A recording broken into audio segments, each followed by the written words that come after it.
अन्नपूर्णा व्रत पूजा एवं कथा। युधिष्ठिर बोले, हे देवकी के आनंद को बढ़ाने वाले भगवान श्री कृष्ण, मुझे वनवास के समय बड़े बड़े दुख सहने पड़े। हे केशव, भोगों की बात तो दूर रही, मुझे तो यह भी ज्ञात नहीं है कि पेट भर भोजन के लिए अन्न कैसा होता है। कभी दिन में, कभी रात्रि में कम, कभी अधिक भोजन संयोग से ही प्राप्त होता था। हे प्रभु, कभी सूखा, कभी चिकना, तो कभी स्वादिष्ट और कभी बिना स्वाद का भोजन प्राप्त कर विकल रहता हूं, अथवा कभी कभी भूख से पीड़ित होकर पृथ्वी पर सो जाता हूं। हे कृष्ण, विभिन्न प्रकार के कंदमूल, फल, शाक आदि को खाकर भी मेरा मन भूख से व्याकुल रहता है, जिसके कारण मेरे तृप्ति नहीं होती है। हे प्रभु, गांडीव को धारण करने वाले अर्जुन व महाबली भीम के साथ रहते हुए भी मेरा राज्य दुर्योधन ने हर लिया और मेरा अपने बंधु बांधवों से वियोग हो गया। हे पद्मनाभ, मुझे इस प्रकार का कष्ट क्यों सहना पड़ रहा है? हे कृष्ण, इस संसार में प्राणियों को अन्न का कष्ट किस कारण से सहना पड़ता है? हे माधव, मुझ पर कृपा करके बतावें कि इस संसार में ऐसा कौन सा कर्म है जिसके करने से दरिद्रता व बंधु बांधवों से वियोग न हो, और न ही किसी से द्वेष अथवा वैमनस्य न हो, न ही किसी से कुछ मांगना पड़े। श्री कृष्ण बोले, जब पिता की आज्ञा को मानकर समस्त राज्य त्याग कर श्री रामचंद्र अपनी पत्नी सीता और अपने अनुज लक्ष्मण के साथ दंडकारण्य वन में निवास कर रहे थे, उस समय हे राजन, एक दिन लक्ष्मण भोजन की खोज में दिन भर अरण्य में घूमते रहे, किंतु सायंकाल तक जब उन्हें कुछ न मिला तो वे श्री राम के पास लौट आए और उन्हें प्रणाम कर दुखी और आंखों में अश्रु भर चुपचाप उनके सामने बैठ गए। ऐसी स्थिति में श्री राम ने अपने अनुज को मधुर वाणी से समझाते हुए कहा, हे वत्स, अपने हृदय को दुखी मत करो, क्योंकि इस संसार में प्राणी अपने भाग्य का फल भोगते हैं। मनुष्य पूर्व जन्म में जो दे आया है वही इस जन्म में प्राप्त करता है, इसके अतिरिक्त उसे कुछ नहीं मिलता। हे महाबाहो, जिसने सुस्वादु, सुरस और मनोहर भोजन दिया है वही अनंत प्रकार के खाने योग्य भोजन को प्राप्त करता है। हे बंधु, जिन्होंने पूर्व जन्म में कुछ भी नहीं दिया है वे हमारी तरह कष्ट को प्राप्त करते हैं। देखो ना, संपूर्ण पृथ्वी अन्न से युक्त है, फिर भी हम कर्म फल से अन्न के लिए तरस रहे हैं। हे सुमित्रा नंदन, हम लोगों ने निश्चित रूप से पूर्व जन्म में ब्राह्मणों को नहीं खिलाया है, अतः हे महाबुद्धि, इसे कर्म फल समझते हुए इसकी चिंता छोड़ दो। श्री राम और लक्ष्मण में इस प्रकार का वार्तालाप हो रहा था कि महात्मा अगस्त्य अर्षि वहां पहुंच गए और श्री राम ने उठकर उन्हें प्रणाम किया। हे युधिष्ठिर, उचित रूप से सत्कार हो जाने के पश्चात सुखपूर्वक बैठे हुए अगस्त्य अर्ष से श्री राम ने यही बात पूछी जो तुम मुझसे पूछ रहे हो। तब अगस्त्य अर्षि ने कहा, हे श्री राम, मैं इस विषय से संबंधित एक कथा सुनाता हूं। इस महान, अपारतर, समुद्र रूपी संसार से मोक्ष कराने वाली भगवान शिव की परम प्रिय काशी नाम की नगरी है। उस नगर में देवदत्त व धनंजय नाम के दो ब्राह्मण भाई निवास करते थे, जिनमें देवदत्त तो अति धनवान था, किंतु धनंजय धनहीन होने के कारण दुखी रहता था। बड़ा परिवार होने के कारण दुखित धनंजय अति चिंतित होकर सोचने लगा कि मैंने ऐसा कौन सा पाप किया है जिसके कारण मुझे अन्न प्राप्त नहीं होता है। क्या मैंने गर्भवती स्त्री अथवा बच्चों को दिए बिना अकेले ही सब कुछ भक्षण कर लिया था, या मेरे गृह से सत्कार के बिना कोई अतिथि वापस लौट गया? क्या मैंने किसी के द्वारा दिए हुए अन्न को श्रद्धा से न खाकर उसकी उपेक्षा की, या उसकी निंदा की, अथवा भोजन करते समय क्रोध करके उस अन्न को उठाकर दूसरी ओर फेंक दिया? क्या कभी मेरे पास अधिक अन्न होने के कारण अधिक धन पाने के लोभ से अकाल पड़ने की कामना की, अथवा मैंने रास्ते में पड़े हुए अन्न की उपेक्षा की? क्या मैंने किसी के द्वारा प्रदत्त किए हुए अन्न को बिना तृप्त हुए ही अहंकार से त्याग किया, या श्राद्ध में निमंत्रित होकर भी मैं धन के मद में आकर वहां नहीं गया? क्या मैंने देव पूजा के समय परिवार की स्त्रियों की निंदा तो नहीं की? क्या मेरे गृह में भोजन करने वाले सदैव बिना तृप्त हुए ही रह जाते थे, अथवा उत्तम अन्न के रहते हुए भी मैंने अपने बंधु बांधव के कुअन्न तो नहीं प्रदान किया? क्या श्राद्ध के दिन मैं किसी बहाने से विघ्न तो नहीं डाल देता था, या पितर, देवता और ब्राह्मणों के निमित्त कार्य का निषेध तो नहीं कर देता था, जिसके कारण मुझ कुटुंबी को प्रतिदिन ही अन्न दुर्लभ हो गया है? जबकि पूर्ण भोजन योग्य अन्न प्राप्त करने के लिए मैं अत्यधिक परिश्रम करता हूं। भूख से पीड़ित अति क्षीण अपने बालकों को देखकर मेरा हृदय विदीर्ण हो जाता है। धनवान के बच्चों को अच्छा अच्छा भोजन खाते देखकर ये मेरे बच्चे उनसे भी मांगने जाते हैं। अपनी दीन माता को ये बालक पकड़ पकड़ कर खींचते हैं। इस प्रकार ये बालक अपने आप भी रोते हैं और अपनी माता को भी रुलाते हैं और बच्चों के मुख की कांति नष्ट हो गई है। खाली हाथ मेरे घर जाने पर भूख से मुरझाए हुए मुख वाले मेरे बच्चे जब मुझे टटोलते हुए अन्न की खोज करते हैं तो इनकी दशा देखकर मुझे ज्वर चढ़ जाता है। तब मैं समझता हूं कि मैं पृथ्वी में धंसता जा रहा हूं। क्या कारण है कि मुझे इस प्रकार दरिद्रता प्राप्त हुई है? क्या मैंने समस्त क्लेशों व कष्टों का नाश करने वाले भगवान विष्णु का सदैव पूजन नहीं किया? क्या मैंने सुवर्ण एवं गौ का दान नहीं किया और एकादशी का व्रत भी नहीं किया? क्या कोई कामातुर शूद्रा मेरे साथ मेरी शैया पर सोई? क्योंकि शूद्रा के संसर्ग से निसंदेह ही ब्राह्मण की लक्ष्मी व ब्राह्मणत्व समाप्त हो जाता है। क्या मैंने क्रोध में आकर अपनी माता को कठोर वचन कहे या पिता की निंदा की अथवा स्त्रियों के विलक्षण रूप को देखकर उनकी निंदा की? क्या आतुकाल में मैंने अपने भार्या का त्याग किया या अन्न ग्रहण करते समय उसे कठोर वचन कहे? कहीं मैं सदा दूसरों को झूठा कलंक ही लगाता रहा या दूसरों से नीचता व उनसे हिंसा करने पर तत्पर रहता था? क्या मैं सदैव लोगों से झूठा द्वेष रखता था या उनसे वाद विवाद किया करता था? मैं बड़ा विद्वान हूँ, किसी से क्या कहूँ? क्या मुझ में ऐसा अभिमान था या बेकार की प्रतिज्ञा लिया करता था? इस प्रकार चिंतित उस ब्राह्मण ने एक दिन मणिकर्णिका घाट पर स्नान किया और भगवान शिव को प्रणाम कर मुक्ति मंडप में बैठ रुद्र सूक्त का पाठ करने लगा। इसी कार्य में पूरा दिन व्यतीत हो गया। रात्रि में कुशा के आसन को जमीन पर बिछाकर अपनी दरिद्रता के निवारण का चिंतन करते हुए वह भगवान शंकर और माता पार्वती का स्मरण कर ऐसे ही सो गया। उसे स्वप्न में एक अति मनोहर जटाधारी ब्राह्मण दिखाई दिया और उस ब्राह्मण ने धनंजय से कहा। ब्राह्मण बोला, हे धनंजय, प्राचीन काल में कांचीपुर के राजा का शत्रुमर्दन नाम का एक पुत्र था। जब राजकुमार शत्रुमर्दन को उसके पिताश्री ने राजकुमार बनाया तो उसने अपने मित्र हेरंब को राजकुमार ने अपने ही तुल्य कर दिया। एक बार राजकुमार अपने मित्र हेरंब के साथ अरण्य में शिकार खेलने के लिए गया। वहां उस राजकुमार ने अनेकों सूकरों, भैंसों, गैडों, भेड़ों तथा खरगोशों का वध किया। अति प्रसन्न हो अपनी सेना के साथ वह राजकुमार शिकार कर रहा था तो वहां पर्वत के समान अति भयंकर एक सूकर उसे दिखाई पड़ा। वह सूकर ऐसा दीख पड़ रहा था कि मानो समस्त पृथ्वी को खंड खंड कर देगा और संपूर्ण सेना को वह निगल जाएगा। प्राण बचाने के लिए चारों तरफ से लोग उस सूकर पर तीखे बाणों की बौछार करने लगे। भयंकर नाद करते हुए सहस्त्रों कुत्ते उस पर टूट पड़े, किंतु उस युवा सूकर ने उनकी जरा भी परवाह न कर उन कुत्तों को चीरकर मार डाला। उसने मनुष्यों के वक्षस्थल व जांघों को चीर डाला और घोड़ों के अंडकोश नोच लिए, जिससे घबराकर सभी भाग खड़े हुए। भयंकर कोलाहल को सुनकर राजकुमार शत्रुमर्दन भी वहां आ गया और उसने सूकर पर अति वेग वाले पूंछ से युक्त बाण चला दिया, किंतु वह सूकर उस बाण की परवाह किए बिना राजकुमार के घोड़े पर झपटा, जिससे भयभीत हो उस राजकुमार का घोड़ा अति वेग से भागा। राजकुमार ने पीछे की ओर मुख कर उस सूकर को पुनः तीव्र बाण से मारा।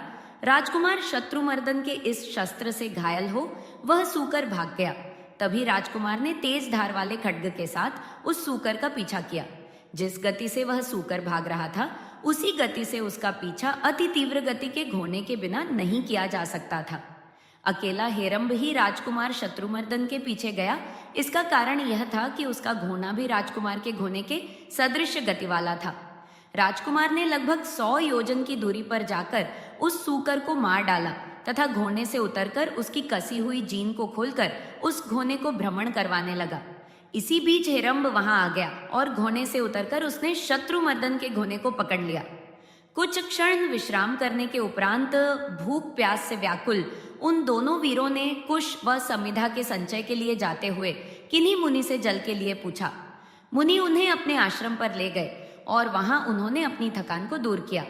जब उन्होंने स्नान करके जल पी लिया तब मुनि ने उन्हें खाने के लिए सावा का सत्तू दिया।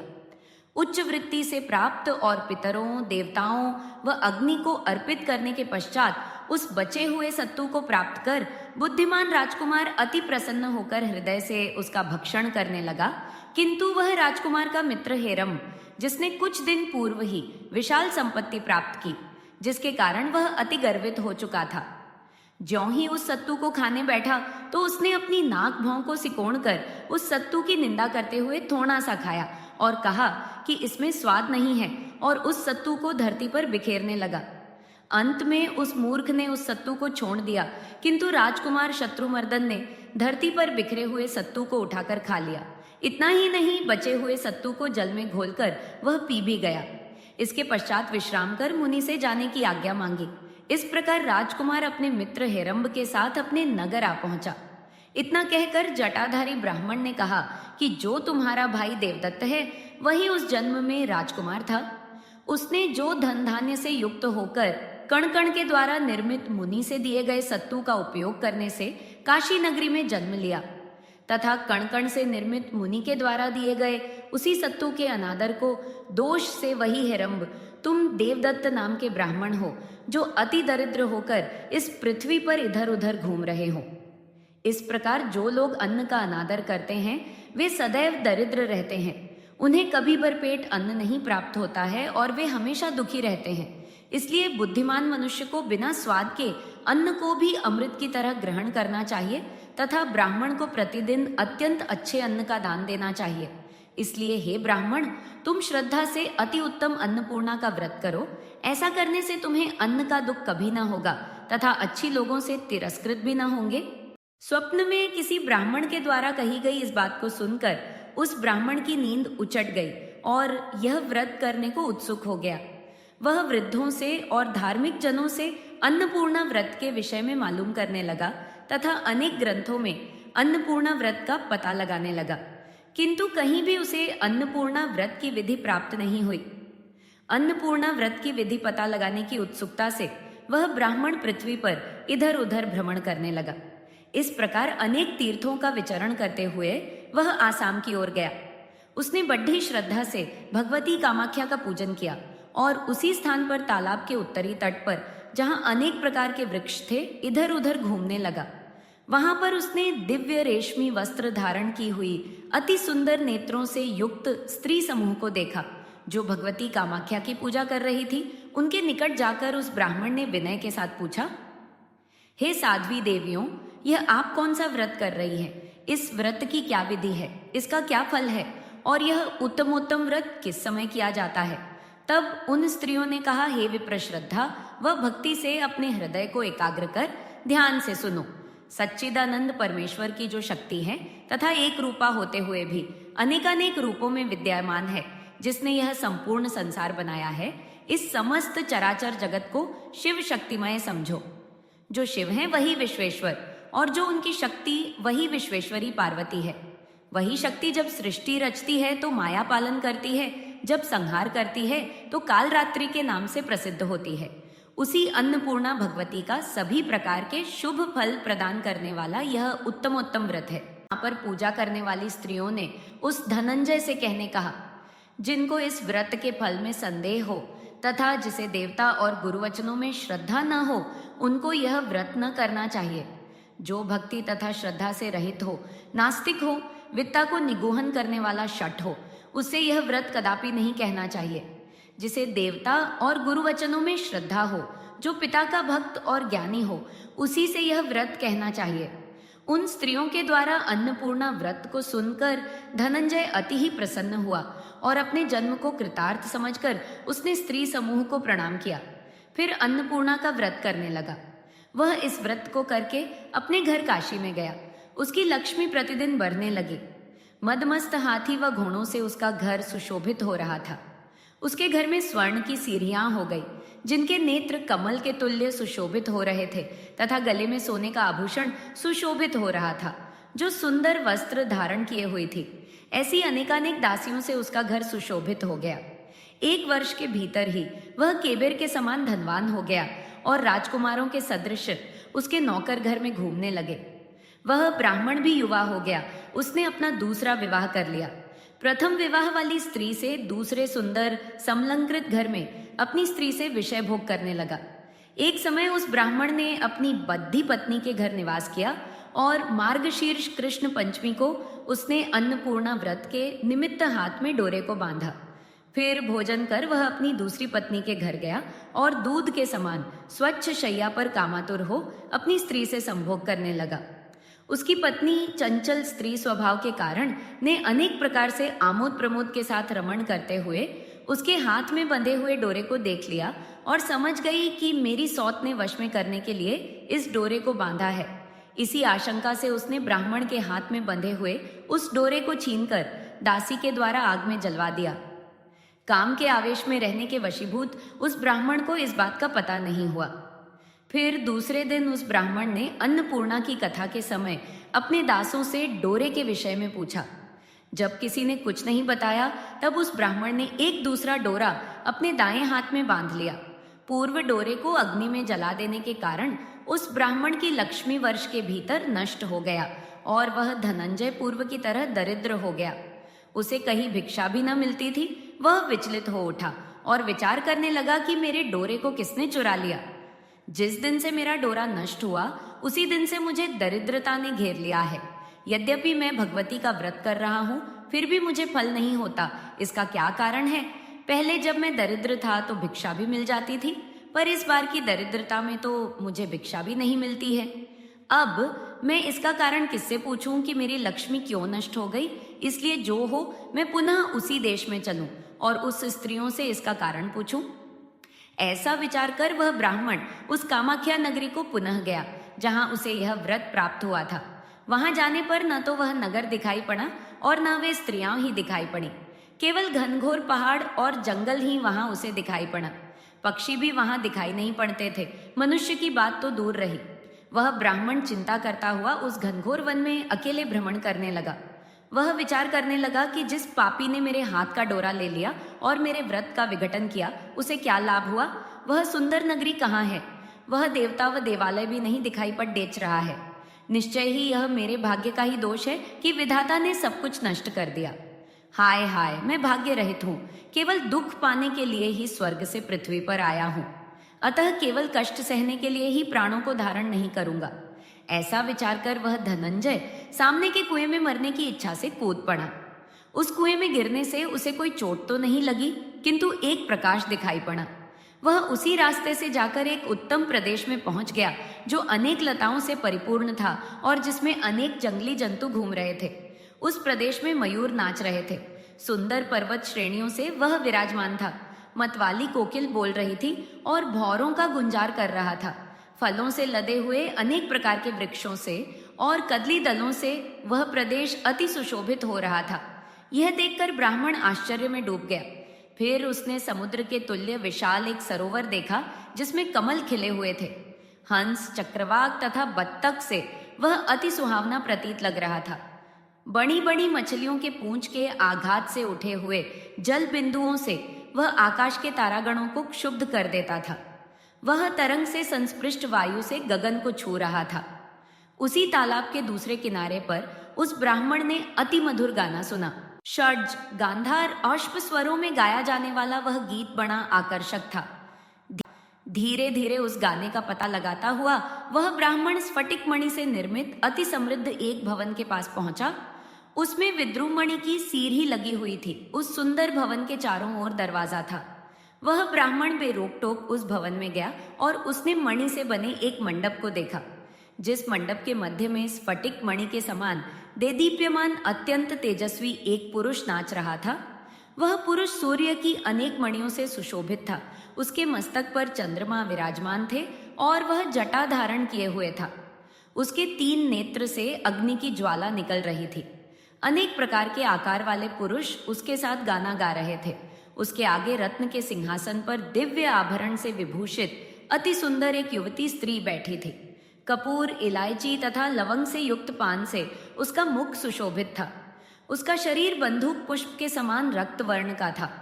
सुंदर दासियां उसे मनोहर तांबूल का बीणा दे रही थीं। सुंदर चंवर के चलने से उसके कर्णभूषण इधर उधर डोल रहे थे, जिससे मुख की शोभा और भी बरट रही थी। उसका मुख अनेक सुगंधित द्रव्यों से परिपूर्ण था। वह मंद मंद हंस रही थी। दिव्य रूप वाली अनेक सुंदर सखियां उस भगवती माहेश्वरी की सेवा कर रही थीं। सहसा स्त्रियों के द्वारपाल ने यह कौन है, यह कौन है, ऐसा कहकर बेंत से उसे आगे जाने से रोक दिया। फिर भगवती की आंखों का इशारा होने पर उसे अंदर ले गया। वह ब्राह्मण उस समय अति भयभीत हो रहा था। उसने भगवती के पास जाकर उन्हें साष्टांग प्रणाम किया और भगवती की कांति से हतप्रभ होकर वहां कुछ भी बोलने में असमर्थ हो गया। तब तांबूल देने वाली सखी ने उसे आश्वासन देते हुए कहा, हे ब्राह्मण, तुम संपत्ति की समृद्धि के लिए जिसका व्रत करते हो, यह वही त्रैलोक्य की माता साक्षात अन्नपूर्णा है। यह समस्त दुख व दरिद्रता की विनाशिका है तथा अनेकानेक प्रकार के संपत्ति प्रदान करती है और सृष्टि को स्थिर करने वाले देवताओं के भी देव ये महेश्वर हैं, यही शिव हैं और उनकी माया शक्ति अन्नपूर्णा है। हे ब्राह्मण, इस संसार में जो कुछ भी दिखाई पड़ता है वह शिव शक्त्यात्मक ही है। इनकी यह क्रीधा देखकर तुम आश्चर्यचकित मत हो। लोकोत्तर महापुरुषों के चरित्र को जानने वाला कौन है? हे ब्राह्मण, तुम इस अन्नपूर्णा व्रत को पुनः करो, जिसको कामरूप देश में नदी के किनारे सखियों के द्वारा किया जाता हुआ तुमने देखा था। इस व्रत के करने से तुम पुनः आयु, लक्ष्मी और श्रेष्ठ संतान प्राप्त करोगे। हे ब्राह्मण, भाग्य के नष्ट होने पर लक्ष्मी इंद्र को भी छोड़ देती है, परंतु अन्नपूर्णा व्रत के प्रभाव से पुरुष को पुत्र, पौत्र तथा धनादि का वियोग कभी नहीं होता। तुम अति भाग्यवान हो, ब्रह्मा आदि से भी दुर्लभ भगवती का दर्शन प्राप्त किया। तब वह ब्राह्मण साष्टांग प्रणाम करता हुआ कहने लगा, हे माता, तुम प्रसन्न हो और संसार के दारिद्र्य दुख का विनाश कर रक्षा करो तथा सभी को पवित्र करो। हे माता, वही कुल तथा शील से युक्त हैं जिसे तुमने करुणा पूर्वक देखा है और जो अपारतर संसार रूपी समुद्र से संपूर्ण प्राणियों को तारने वाला है, उस भगवान विश्वेश्वर को नमस्कार है। तब अन्नपूर्णा ने प्रसन्न होकर कहा, हे ब्राह्मण, जो मेरे प्रिय इस उत्तम व्रत को करते हैं उनकी श्रीलक्ष्मी सदैव बनी रहती है। उनके लक्ष्मी का कभी विनाश नहीं होता, उन्हें कभी अन्न का क्लेश कष्ट नहीं होता और न उनके संतति का विनाश ही होता है। और जो मेरे इस व्रत को कहेंगे वे राजाओं से पूजित होंगे। वे सदैव धर्मशील तथा गुणों से युक्त रहेंगे और मधुर भाषण करने वाले होंगे। हे ब्राह्मण, मैं कभी उनके घर को नहीं त्यागती। जिनके घर में लिखी हुई यह मेरी अन्नपूर्णा व्रत की कथा होगी, उनके गृह में मेरा सदैव निवास रहेगा। हे ब्राह्मण, इस व्रत का अनुष्ठान करो, मैं तुम्हारे ऊपर सदैव अनुग्रह करूंगी। अब मैं काशी जा रही हूं, विश्वेश्वर के दक्षिण तुम हमारा निर्माण करो। इसके बाद प्रसन्न होकर भगवती ने ब्राह्मण को वर दिया, हे ब्राह्मण पुत्र दंडपाणि मेरे अत्यंत प्रिय गण हैं, उन्हें तुम प्रसन्न करो।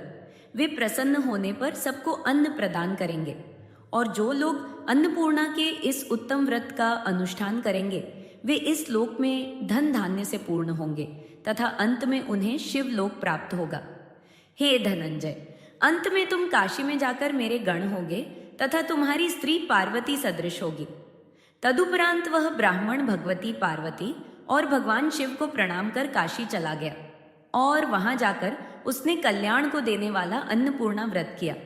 हे राजन, उसने अच्छे अच्छे पकवान बनवाकर सबको एकत्रित कर माता अन्नपूर्णा का अन्नकूट किया।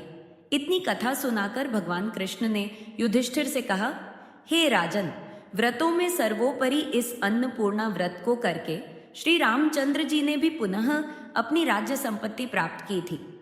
हे महाबाहो, यदि आप भी लक्ष्मी, यश, कीर्ति तथा संतान प्राप्ति की इच्छा रखते हैं तो अपने सभी भाइयों के साथ इस व्रत को अवश्य कीजिए। प्रायः करके जो व्यक्ति भाग्यहीन होते हैं वे इस व्रत को नहीं कर पाते, क्योंकि हमेशा उनका हृदय चंचल एवं उद्विग्न रहता है। ऐसे लोग किसी की उन्नति भी नहीं देखना चाहते हैं। नंदी बैल पर चढ़ने वाली, भगवान शंकर की अर्धांगिनी पत्नी, सब पर दया दृष्टि रखने वाली ऐसे हिमालय पुत्री श्री अन्नपूर्णा जी को प्रणाम करता हूँ।